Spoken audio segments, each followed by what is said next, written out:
Eto po, nabuang kaday, sabi nga, no? Akala natin si Alan Peter Cayetano lang ang magsasalita niyan kay Nancy Binay, no? Parang mas akma yatang sabihin to kaya dito kay Sara Duterte, dito kay Inday Takaw, ano? Naging Inday Sablay na, no? Mga kabunyog, mga kababayan.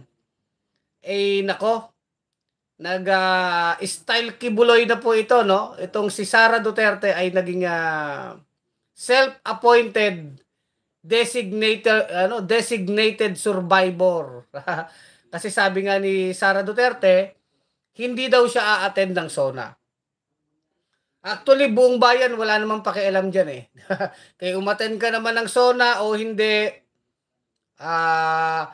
itong si Sara Duterte, wala namang ano diyan, wala rin pakinabang ang bayan. Kaya nasa SONA si Sara Duterte o wala. Kaya lang mukhang alam nyo, parang ano na eh. Pinapasok po ng sablay ang tuktok nito ni Sara Duterte. Ha? Kasi alam nyo, ano ba yung designated survivor? Maraming hindi nakakaintindi niyan eh, no?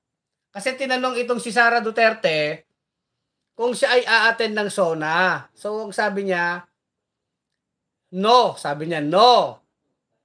I-appoint niya daw ang kanyang sarili. I will appoint myself as designated survivor. So, ano ba yung concept ng designated survivor? Medyo ano to eh, no? Matindi ang ilusyon nito ni Sara Duterte, no? Delusion o illusion? Ano bang pagkakaiba ng delusion sa illusion? Ano? Eh, hindi nga siya atin ng SONA. So, ano ba yung sinasabing designated survivor? Iyan po ay isang konsepto sa American politics, US politics, kung saan may kinalaman po yan sa presidential succession. Kasi sa Amerika, halimbawa po, nawala ang presidente, susunod yan ay ang vice president. Ang vice president kasi sa Amerika ay Senate president, eh, no? So ngayon, lahat ng mga nasa presidential succession, yung presidente, vice president, na Senate president din, yung speaker pro tempore, pre tempore, Senate president pre tempore, tas speaker of the house. Tapos may mga level yung cabinet diyan eh, no? May ranking kung sinong hahalili dun sa pangulo. Ngayon, pag namatay yan lahat, ang magiging presidente yung designated survivor. So, ginagawa po yan. Sa Amerika, ganyan. Bawat zona po yung state of the, sa atin zona, no? State of the nation address. Sa kanila, yung union address niya ng Pangulo, parang zona, may dinedesignate po o ina-appoint na designated survivor kung saan, kung sakali mang mamatay lahat ng mga nasa presidential succession kasama yung mga gabinete, may magsusurvive na isang cabinet member para siyang tinatawag na, ay yan yung tinatawag na designated survivor na siyang magiging pangulo ng Amerika. Kung sakali man pong mamatay lahat. So, ganun po ang concept niyan, ang legal concept niyang designated survivor. Nung nakaraang SONA, State of the Union ng US, I think, Education Secretary ang naging designated survivor. Hindi po yan uma-attend ng SONA. Or ng State of the Union address. Kasi nga, ang inaasahan dyan, kung sakali man po mamatay lahat ng nandun, may matitira. So, in a way, naging ano pa yan eh, TV series, no? Naging TV series pa yan eh. Yung concept ng yung designated survivor. So, ganun yan. So, ibig sabihin, in the event na mamamatay lahat, yung presidente, vice president, Senate president, speaker of the house, may designated survivor.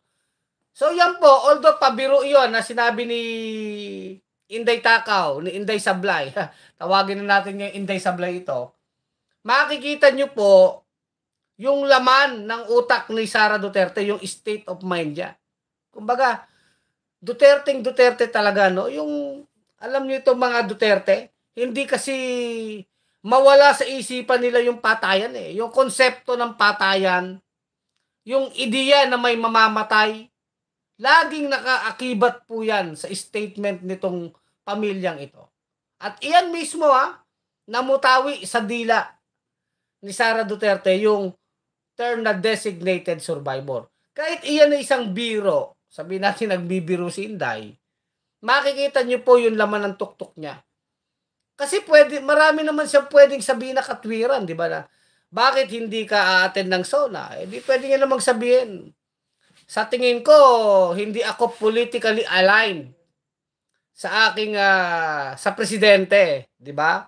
Or pwedeng sabihin niya marami ng mga differences politically ang kanyang pamilya sa mga Marcos. Pwede niyang sabihin yon. Or pwede niyang sabihin, ang pamilya ko kasi ay lantaran ng oposisyon. So, for delikadesa, hindi ako a-attend. So, maraming pwedeng paliwanag kung bakit hindi siya a-attend ng SONA. Dahil alam naman ng taong bayan yung away ng Marcos tsaka Duterte. Pero bakit sa dami-dami ng pagrarason na pwedeng sabihin ni Sara Duterte, Inday Sablay, ay ito pa yung sinabi niya, i-appoint niya daw ang sarili niya na designated survivor. So marami ngayong mga netizen nag-react. Abay, matindi pala to, patayan na naman ang laman ng utak. So makikita niyo yung state of mind ni Sara Duterte. At may mga sinasabi pa nga, papatayin mo ba si Marcos? Balak mo bang pasabugin yung SONA? Parang gano'n Hindi naman natin iniisip na gagawin nila yan. Pero alam mo naman mga Duterte, unpredictable yung mga yan. Hindi natin na alam. Kaya nga sa interview natin kagabi kay Franz Castro, kay Congresswoman Franz Castro, sabi niya mukhang hindi na nakatapak sa realidad or katotohanan itong si Sara Duterte. Mukhang nag-iilusyon, may ilusyon si Sara Duterte, So matindi po pagka ganyan. Imagine, iyan ang Vice President ng Pilipinas, kung anong mangyari sa presidente, yan ang papalit. At pagka ganyan ang laman ng isip niyan, patayan yun Pagkamatay po yung designated survivor Ang concept nun, mamamatay lahat ng mga hahalili sa presidente, kasama ang presidente, yung designated survivor ang uupo. Ganun yun So bakit ganun yung naisip ni Sara Duterte? So, nagpapakita lang po yan ang laman ng kanyang ulo. Kasi sa ngayon po, mapapansin nyo si Sara Duterte, hindi pa direktang bumabanat kay Marcos Jr. Hindi pa po siya direktang bumabanat sa administrasyon. Ang binanatan lang niya itong sila Martin Romualdez, tinawag niyang tambaluslos. Ang talagang bumabanat pa lang sa mga Marcos ay itong kanyang tatay. Si Mayor Katay. Mayor Katay, Inday Sablay. Mga nagra-rhyme na, Si Digonyo ng Davao City. So, yon. Tsaka yung kanyang kapatid na si Baste at si Pulong. Yan pa lang yung direktang bumabanat kaya sa administrasyon ni Marcos. Ngayon, ito yung unang SONA na hindi a-attend si Sara Duterte. Alam naman natin yung reason, political reason yan Hindi naman tayo, tawag dito, kumbaga, hindi naman tayo huli sa balita Alam naman natin yung totoong rason dyan. Political reason yan. Ibig sabihin, political incompatibility. Short of saying, sinasabi ni Sara Duterte, ako ay oposisyon na sa'yo, Marcos Jr. Hindi na tayo best friend. Ganun po yan kasi at least kung ikaw ay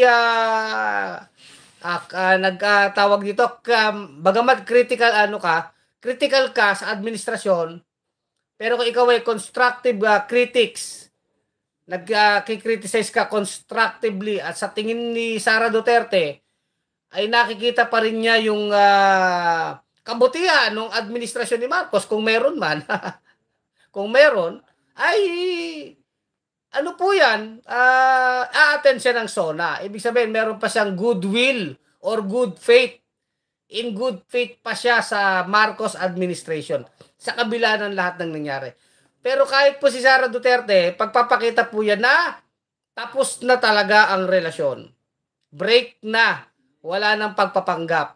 Ang iniintay na lang, yung tinatawag na sour graping. Nauna na po dyan si Duterte, si Canor. Yung tatay nila, yung kapatid niya, yung mga kapatid niyang dalawa. Di ba?